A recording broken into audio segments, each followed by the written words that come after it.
হর হর মহাদেব, জয় মা কালী।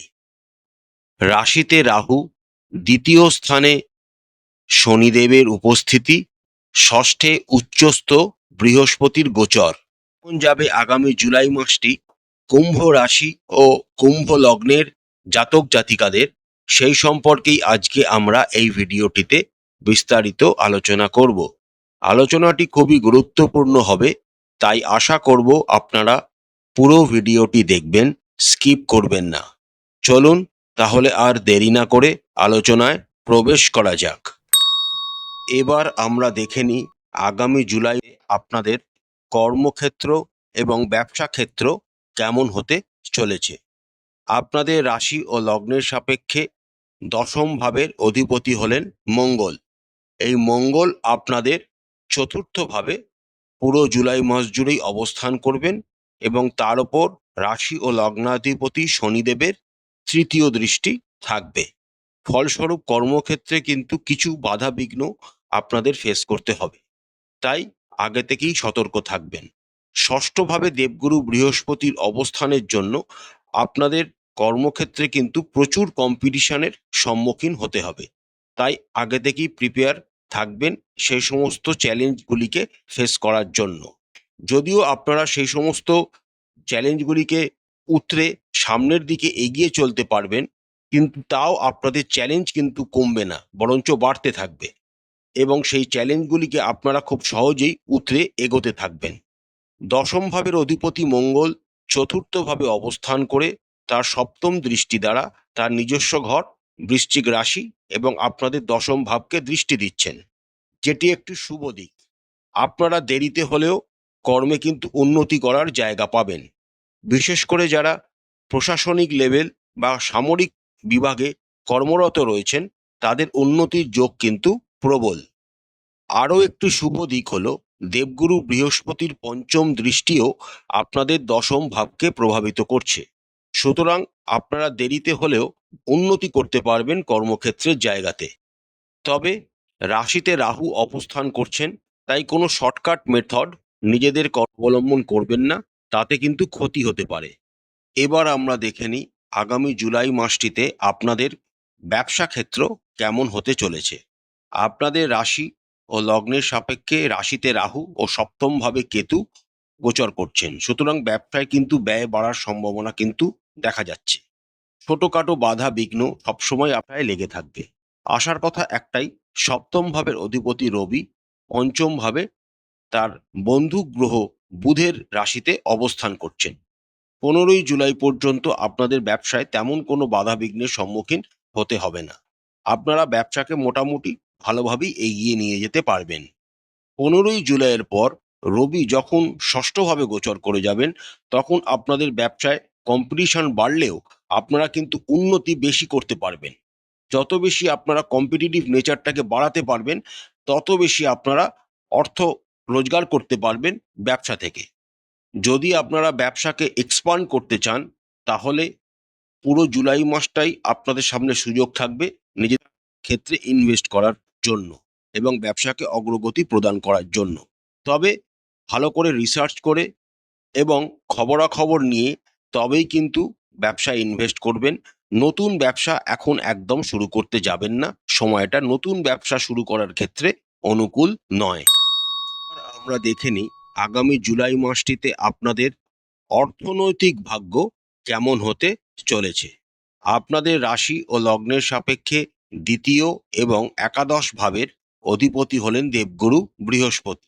বর্তমানে দেবগুরু বৃহস্পতি আপনাদের রাশি ও লগ্নের সাপেক্ষে ষষ্ঠ ভাবে এক্সল্টেড অবস্থায় গোচর করছেন। ষষ্ঠ ভাব থেকে আমরা যে কোনো রকম সেবামূলক কর্ম, তার সাথে কম্পিটিটিভ কোনো জায়গা ইত্যাদিকে বিচার করা হয়ে থাকে। সুতরাং আপনারা যত বেশি প্রতিযোগিতামূলক মনোভাব বজায় রাখতে পারবেন, তত কিন্তু অর্থ রোজগার করার সুযোগ পাবেন। রাশি ও লগ্নাধিপতি শনিদেব আপনাদের দ্বিতীয় স্থানে অবস্থান করছেন। আবার শনিদেব দ্বাদশ ভাবেরও অধিপতি, তিনি দ্বিতীয় ভাবে গোচর করছেন। আপনাদের কিন্তু কিছু ব্যয় হওয়ারও ইঙ্গিত পাওয়া যাচ্ছে। বিশেষ করে শরীরের ওপর, নিজের শরীরের ওপর বা কোনো পারিবারিক লোকের শরীরের ওপর ব্যয় হওয়ার যোগ কিন্তু পাওয়া যাচ্ছে, তবে সেটা কিন্তু খুব বেশি হবে না। তার কারণ হচ্ছে দেবগুরু বৃহস্পতি আপনাদের ষষ্ঠভাবে অবস্থান করে দ্বাদশ ভাবকে তার সপ্তম দৃষ্টি দ্বারা প্রভাবিত করছেন। সুতরাং বড় ধরনের ব্যয় তিনি কিন্তু হতে দেবেন না। আবার তার নবম দৃষ্টি আপনাদের দ্বিতীয় ভাবকে প্রভাবিত করছে। ফলস্বরূপ আপনাদের কিন্তু আয় যা হবে তা সঞ্চয় করতেও আপনারা সমর্থ হবেন। কিন্তু এই সঞ্চয়টা করতে আপনাদের প্রথম ৫-৭ দিন ওয়েট করতে হবে। প্রথম ৫-৭ দিন জুলাই মাসে আপনাদের ব্যয় হওয়ার যোগ কিন্তু প্রবল। এরপর আস্তে আস্তে মাস যত এগোতে থাকবে আপনারা তত বেশি অর্থ সঞ্চয় করতে শুরু করবেন। দ্বিতীয় ভাবের ওপর দেবগুরু বৃহস্পতির নবম দৃষ্টি থাকার জন্য আপনারা বড় ধরনের কোনো ক্রয় করতে পারেন, সময়টা অনুকূল। এছাড়া যে সমস্ত কুম্ভ রাশি ও কুম্ভ লগ্নের জাতক জাতিকারা জল বা লিকুইড ওরিয়েন্টেড কোনো রকম ব্যবসা বা কর্মের সাথে যুক্ত রয়েছেন, তাদের প্রচুর ইনকাম হওয়ার যোগ কিন্তু পাওয়া যাচ্ছে। 15ই পর্যন্ত রবি পঞ্চম ভাবে অবস্থান করে তার সপ্তম দৃষ্টি দ্বারা আপনাদের একাদশ ভাবকে প্রভাবিত করবেন, যার ফলে সরকারের তরফ থেকে বড় ধরনের কোনো অর্থনৈতিক লাভ বা অর্থনৈতিক সমৃদ্ধি জাতীয় কোনো প্রকল্প আপনাদের জন্য হতে পারে, যেখান থেকে আপনারা অর্থ রোজগার করতে পারবেন বা সরকারি কোনো কন্ট্রাক্ট আপনাদের হাতে চলে আসতে পারে। যে সমস্ত কুম্ভ রাশি ও কুম্ভ লগ্নের জাতক জাতিকারা ল্যান্ড ওরিয়েন্টেড প্রপার্টি ক্রয় করতে চাইছেন, তারা জুলাই মাসটিকে কাজে লাগান, কারণ চতুর্থভাবে মঙ্গল ভূমির কারক গ্রহ হিসাবে অবস্থান করছেন, যেটি আপনাদের পক্ষে শুভ। তবে যারা শেয়ার মার্কেট, মিউচুয়াল ফান্ড ইত্যাদিতে টাকা ইনভেস্ট করতে চাইছেন, তারা 23শে জুলাই পর্যন্ত কোনো রকম বড় ধরনের অর্থ নিবেশ করবেন না, কারণ সময়টা অনুকূল নয়। তার কারণ পঞ্চম ভাবের অধিপতি বুধ ষষ্ঠভাবে ব্যয়ভাবে অবস্থান করছেন। তাই সময় আপনাদের বড় ধরনের কোনো অর্থনৈতিক ইনভেস্টমেন্ট না করাই উচিত হবে। এবার আমরা দেখে নিই সবচেয়ে ইম্পর্টেন্ট বিষয়, আগামী জুলাই মাসটিতে স্বাস্থ্য কেমন হতে চলেছে। ষষ্ঠভাবে এক্সল্টেড বৃহস্পতি অবস্থানের জন্য টুকটাক সুগার রিলেটেড, কিডনি, হার্ট ইত্যাদি রিলেটেড কোনো রকম রোগ আপনাদের কিন্তু চলে আসতে পারে। তার ওপর রাশিতে রাহু ও সপ্তমভাবে কেতু অবস্থান করছেন। তেল মশলা জাতীয় খাবার খাওয়া থেকে নিজেদেরকে একদম দূরে রাখবেন। এর সাথে আপনাদের আরেকটা কথা মাথায় রাখতে হবে, বাইরেকার জল খাওয়া থেকে নিজেদেরকে দূরে রাখতে হবে। না হলে কিন্তু পেটে জলের থেকে কোনো রকম বড় ধরনের ইনফেকশন হওয়ার সম্ভাবনা রয়েছে বা ফুড পয়জনের মতো কোনো সমস্যা আপনাদের হতে পারে। 15ই জুলাই পর্যন্ত সময়টা বিশেষ করে কি হবে, 15ই জুলাইয়ের পর যখন ষষ্ঠভাবে রবি গোচর করবেন, তখন আপনাদের শরীর স্বাস্থ্যের কিছুটা হলেও উন্নতি ঘটবে। শনির তৃতীয় আপনাদের চতুর্থভাবে অবস্থিত মঙ্গলের ওপর থাকছে, তাই যারা যানবাহন চালান, গাড়ি চালান, বাইক চালান, খুব সাবধানতার সাথে জুলাই মাসটিকে অতিবাহিত করতে হবে। ছোটখাটো অ্যাক্সিডেন্ট হওয়ার যোগ কিন্তু রয়েছে এবং সেখান থেকে রক্তপাতও হতে পারে। দাঁত সম্পর্কিত কোনো সমস্যা আপনাদের জীবনে আসতে পারে, দাঁতের কোনো ইনফেকশন আপনাদের হতে পারে। অর্থাৎ আগামী জুলাই মাসটিতে আপনাদের কিন্তু খুবই সাবধানতার সাথে নিজেদের স্বাস্থ্যকে মেনটেন করতে হবে। চেষ্টা করবেন সকালবেলা উঠে প্রাণায়াম করার, যোগা করার, ব্যায়াম করার বা মর্নিং ওয়াক করার মতো কোনো কর্মতে নিজেদেরকে যুক্ত রাখার। এতে আপনাদের শরীর স্বাস্থ্য ভালো থাকবে।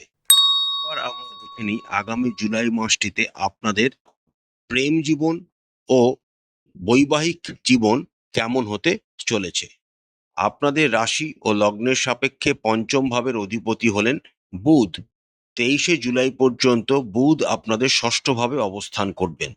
ষষ্ঠ ভাব থেকে আমরা রোগ, ঋণ, রিপুকে বিচার করে থাকি। ষষ্ঠভাবে অবস্থিত বুধ আপনাদের প্রেম জীবনে কিন্তু খুব একটা শান্তি দেবে না। মাঝে মাঝে মতানৈক্য, শিশুসুলভ মনোভাবের জন্য তর্ক বিতর্ক হওয়া, একে অপরের সাথে অহংবোধের কোনো ছোটখাটো সমস্যা সবসময় কিন্তু লেগে থাকবে। তার সাথে পঞ্চম ভাবে রবি 15ই জুলাই পর্যন্ত অবস্থান করবেন। এর ফলে কোনো রকম ইগো সমস্যা আপনাদের কিন্তু হতে পারে।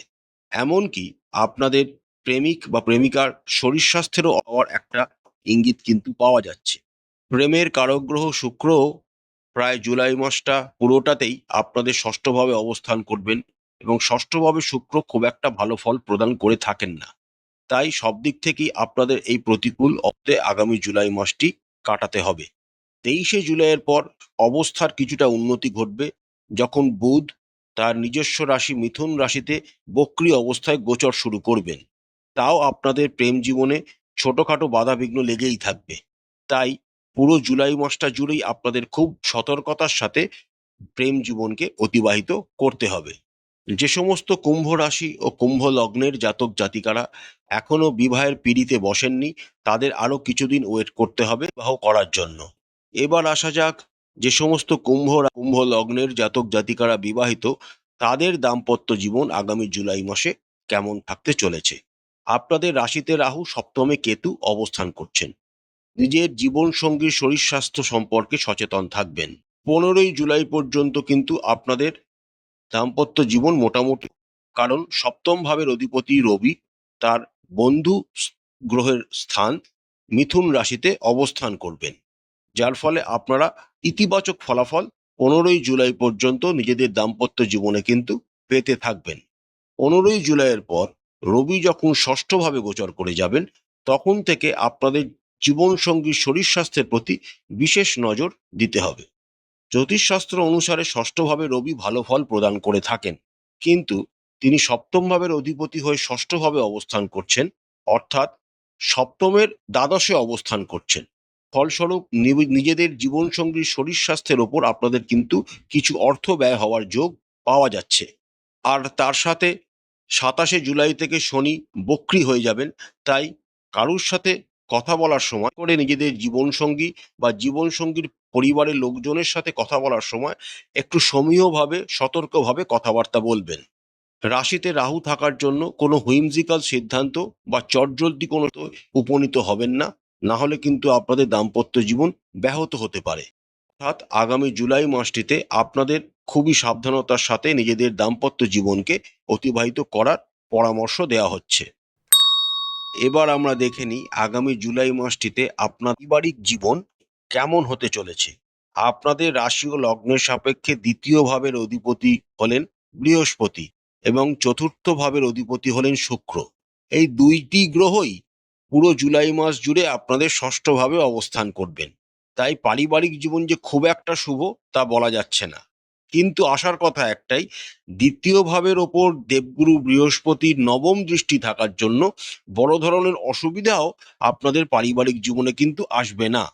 চতুর্থপতি ষষ্ঠভাবে অবস্থান করার জন্য ছোটখাটো সমস্যা পারিবারিক জীবনে আপনাদের কিন্তু ফেস করতে হবে।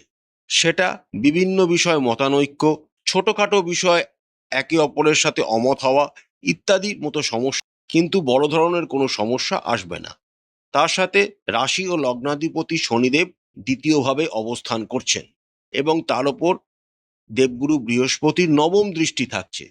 ফলস্বরূপ পুরনো কোনো বাড়ি, পুরনো কোনো গাড়ি ইত্যাদি কেনার যোগ কিন্তু আপনাদের পারিবারিক হিসাবে আসার একটা প্রবল সম্ভাবনা পাওয়া যাচ্ছে। আপনাদের পরিবারে যদি কোনো কোর্ট কেস হয়ে থাকে, সেই সব মামলা মোকদ্দমায় আপনাদের জয়ী হওয়ার একটা প্রবল সম্ভাবনা কিন্তু দেখা যাচ্ছে। দ্বিতীয়ভাবে শনির জন্য আপনাদের বাড়িতে যারা কাজকর্ম করেন বা আপনাদের ব্যবসায় যারা কাজকর্ম করেন, তাদের সাথে ভালোভাবে কথাবার্তা বলবেন এবং বাড়ির বড়দের আশীর্বাদ সবসময় নেওয়ার চেষ্টা করবেন। আর একটা জিনিস আপনাদের খেয়াল রাখতে হবে, চতুর্থভাবে কিন্তু মঙ্গল পুরো জুলাই মাস জুড়েই অবস্থান করবেন এবং তার ওপর শনিদেবের তৃতীয় দৃষ্টি থাকবে। ফলস্বরূপ কোনো ছোট বিষয়কে বড় করে ঝামেলা যাতে না হয়, তাই ছোট হিসাবেই সেটাকে মিটিয়ে নেওয়ার চেষ্টা করবেন, না হলে কিন্তু পরিস্থিতির অবনতি হতে পারে। মায়ের স্বাস্থ্য নিয়ে কিন্তু চিন্তা থাকবে, যেহেতু চতুর্থভাবে মঙ্গল, তার ওপর শনির দৃষ্টি এবং চতুর্থ ভাবের অধিপতি শুক্র ষষ্ঠভাবে অবস্থান করার জন্য তাদের শরীর সম্পর্কে সচেতন থাকবেন। বিভিন্ন দিক থেকে তাদের শরীর অবস্থার অবনতি হতে পারে, তাই অবশ্যই সতর্ক থাকবেন এবং ভালো ডাক্তারের পরামর্শ নেবেন। পিতার শরীর স্বাস্থ্যের কিন্তু উন্নতি ঘটবে। পিতার শরীর স্বাস্থ্য যদি আগে তাদের অবস্থা খারাপ হয়ে থাকে বা কোনো রকম রোগ হয়ে থাকে, সেখান থেকে তারা ধীরে লাভ করবেন। ভাই, বোন, দাদা, দিদি ইত্যাদির সাথেও সম্পর্ক আপনাদের মোটামুটি আগামী জুলাই মাসে। কিছু কিছু বন্ধু বান্ধবদের থেকে আপনারা অনেক বিষয় হেল্প পাবেন, আর কিছু কিছু বন্ধু বান্ধবরা আপনাদের কিন্তু ওপর হিংসা আপনাদের উন্নতির জন্য। তাই সতর্ক থাকবেন, সতর্ক থেকে তাদের সাথে সম্পর্ক রাখবেন। প্রতিকার স্বরূপ আপনারা রাশি ও লগ্নাধিপতি শনিদেবের বীজ মন্ত্র প্রতিদিন 108 বার করে জপ করবেন। শনিদেবের বীজ মন্ত্র পাঠ করার সময় চেষ্টা করবেন নীল বা আকাশি রঙের কোনো রকম বস্ত্র পরিধান করার, এতে আপনাদের বেশি ভালো ফল পাবেন। মা দক্ষিণা কালীর পূজা করবেন, মা দক্ষিণা কালীকে নিজেদের মনস্কামনা ও ইচ্ছা জানাবেন। বজরংবলীর পূজা করবেন এবং প্রতিদিন একটি নির্দিষ্ট সময় হনুমান চালিসা পাঠ করবেন। প্রতিদিন সকালে স্নান সেরে মাথায় চন্দন বা কেশরের তিলক লাগাবেন। আশা করছি আগামী জুলাই মাসটি আপনাদের সবাইকার খুব ভালো কাটবে। মা কালী আপনাদের মঙ্গল করুন, আপনাদের সমস্ত মনস্কামনা মা কালী পূরণ করুন। আমাদের চ্যানেলের কন্টেন্ট যদি আপনাদের ভালো লাগে তাহলে অবশ্যই চ্যানেলটিকে লাইক করবেন, শেয়ার করবেন, সাবস্ক্রাইব করে আমাদের চ্যানেলটির পাশে থাকবেন। হর হর মহাদেব, জয় মা কালী, নমস্কার।